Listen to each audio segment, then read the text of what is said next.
تو المؤنث کی عبارت پہ 3 اعتراضات ہیں۔ پہلا اعتراض یہ ہے کہ المؤنث میں حیات برزخی کا انکار ہے، اس کو پیش کیا جاتا ہے جگہ جگہ، اور حیات برزخی کا انکار کوئی بھی نہیں کرتا، کر ہی نہیں سکتا، جبکہ المؤنث میں حیات برزخی کا انکار ہے۔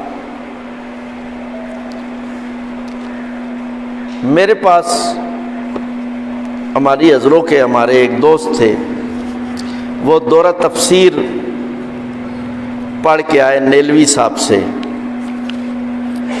ملنے کے لیے آئے تو میں نے ان سے پوچھا کہ کیا پڑھا ہے؟ انہوں نے کہا جی بہت اچھا پڑھا ہے، لیکن میں آپ سے ایک بات کرنا چاہتا ہوں، وہ یہ کہ المؤنث پہ آپ بات کرتے ہیں، المؤنث کو آپ خود تسلیم نہیں کرتے۔ مجھے وہ کہنے لگا، میں نے کہا بڑی بات ہے، تم یہ دعویٰ لے کے آئے ہو کہ المؤنث کو ہم تسلیم نہیں کرتے۔ تو اس نے مجھے بتایا کہ میں ایک ایسی چیز لے کے آیا ہوں کہ جب وہ چیز آپ تک پہنچے گی آپ کو بتاؤں گا، آپ بھی انکار کر دیں گے المؤنث غلط ہے۔ اور اس کی عبارت میں نے کہا بڑی مہربانی، کھولو ذرا اپنی پٹاری، کیا لے کے آئے ہو؟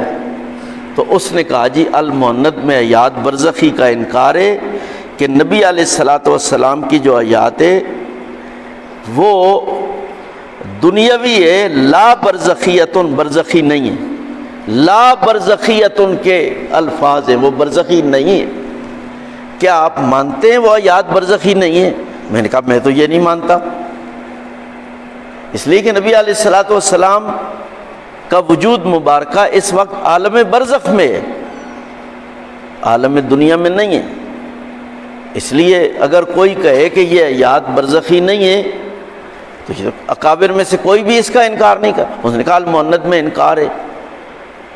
میں نے کہا واقعی بڑے کام کی بات لائے ہو۔ میں المؤنث نکال کے لے آیا، میں نے کہا مجھے ذرا دکھاؤ۔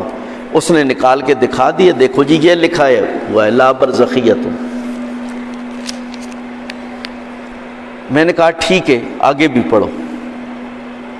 المؤنث کی عبارت ہے عندنا و عند مشائخنا حضرت الرسالت صلی اللہ علیہ وسلم حی فی قبر شریف، اپنی قبر شریف میں زندہ ہیں، وہ حیات صلی اللہ علیہ وسلم دنیاویت من غیر تکلیف، یعنی شریعت کا کوئی حکم ان پہ نہیں ہے، وَيَا مُخْتَصَّةٌ بِهِ صلی اللہ علیہ وسلم وَبِجَمِيعِ الْأَنْبِيَاءِ صلاۃ اللہ علیہم وَالشُّہَدَاء لا برزخیت، یہ برزخی نہیں ہے۔ یہاں تک اس نے پڑھا۔ میں نے کہا ٹھیک ہے آگے بھی پڑھو۔ آگے کی عبارت ہے کما حاصلۃ لسائر المؤمنین بل لجمیع الناس،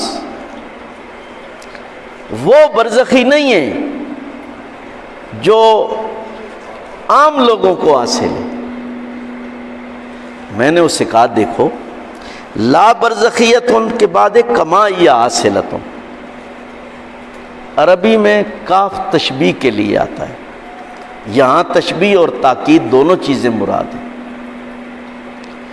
جو جملہ تشبیہ کے لیے آتا ہے وہ پہلے جملے کی تاکید اور پہلے جملہ کی صفت کو بیان کرتا ہے۔ اردو سے جب ہم عربی ترجمہ کریں گے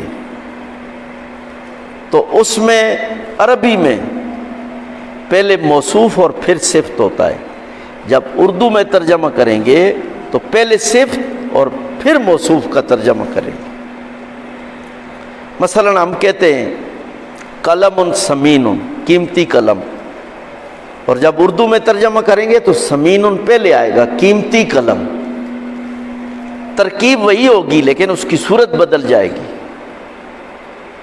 تو یہاں کما یا حاصلت ان کا ترجمہ پہلے ہوگا۔ حضور علیہ الصلوۃ والسلام کو وہ محض برزخی حیات حاصل نہیں ہے جو سب کو حاصل ہے، بلکہ خاص حیات حاصل ہے۔ آگے فرماتے ہیں یہ سارا فیصلہ کرنے کے بعد فثبت ساری بات کرنے کے بعد کس طرح کی آیات حاصل ہے؟ فثبت، پس ثابت ہو گیا، بہذا، اس بات سے، ان حیات دنیاویت برزخیت، نبی علیہ الصلوۃ والسلام کی حیات دنیاوی یا برزخیہ ہے، یہ المؤنت کا فیصلہ ہے۔ میں نے کہا تمہیں بابا جی نے آدھی بات دکھائی ہے، آدھی نہیں دکھائی، اور اس کے نتیجے میں تمام اکابر پہ جہالت کا فتویٰ لگایا کہ انہوں نے پڑھے بغیر دستخط کیے، اور جگہ جگہ المؤنت کے عنوان سے ڈنڈورا پیٹ رہے ہیں کہ اس میں جو عقیدہ ہے وہ علماء دیوبند کا ہے ہی نہیں، المؤنت میں جو عقیدہ ہے اس میں حیات برزخی کی نفی ہے، جگہ جگہ یہ جھوٹ بول رہے ہیں۔ خیر اس کے سامنے تھی بات، اس لیے میں نے اس کو زیادہ تنگ کرنا مناسب نہیں سمجھا، تو اس نے خود ہی مجھے کہا کہ یہ کیا ہے جی؟ وہ مجھے کہنے لگا یہ کیا ہے؟ میں نے کہا جس نے تیرے ساتھ کیا ہے اس سے پوچھ لو کیا ہے، میں تو کچھ بھی نہیں کیتا، میں تو تیرے ساتھ کیا ہے، جس نے تمہیں یہ غلط راستہ لگایا ہے اس سے بات کرو، میں نے نہیں تمہیں غلط راستہ لگایا۔ تو پہلا اعتراض المؤنت کی جو عبارت ہے اس پر یہ ہے کہ اس میں حیات برزخی کی نفی ہے اور حیات دنیاوی ہے، یعنی یہ جو دنیا والی حیات ہے یہ تو کوئی بھی نہیں مانتا، یہ نہیں ہے حیات، اس میں اس حیات برزخی کی نفی ہے جو سب کو حاصل ہے۔ یہ تو ایک حیات کی بات نہیں، ہم ساری چیزوں میں یہ عقیدہ رکھتے ہیں کہ جو کچھ اللہ تعالیٰ نے اپنے محبوب صلی اللہ علیہ وسلم کو دیا ہے، جس اعتبار اور جس جہت سے کوئی مخلوق کا آدمی اس میں شریک نہیں، اس میں ساری چیزیں شامل ہیں۔